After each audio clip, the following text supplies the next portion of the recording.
একটা বিষয় আমাকে খুব মর্মাহত করেছে ভীষণভাবে।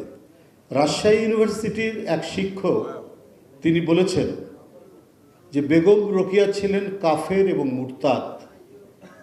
এত ব্যথিত হয়েছি এটা পড়ে।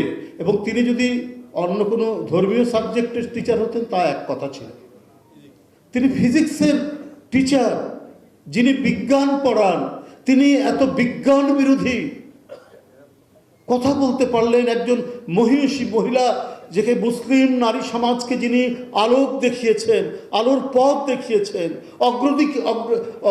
অগ্রগতির দিকে ধাবিত করেছেন, তার সম্পর্কে ফিজিক্সের একজন শিক্ষক একথা বললেন কি করে?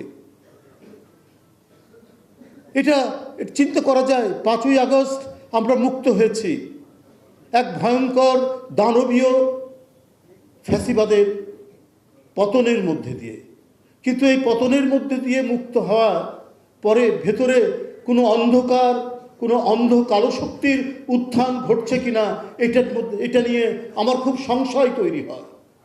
না হলে এই ধরনের এক মহিষী মহিলা আজকে এদেশের সমস্ত মানুষ, জনগোষ্ঠী এবং পৃথিবীর যারা বাংলাদেশের ইতিহাস চর্চা করেন, বাংলাদেশ নিয়ে যারা ইতিহাস পড়েছেন, যাকে একটা আলোকবর্তিকা হিসেবে, যাকে একটা বাতিঘর হিসেবে দেখে, এই এক সময়ের এই পশ্চাৎপদ আমাদের নারী সমাজকে যিনি শিক্ষায় এবং ক্ষমতায়নের প্রথম যিনি পথপ্রদর্শক, তাকে ফিজিক্সের একজন শিক্ষক বলছেন কাফের মুরতাদ।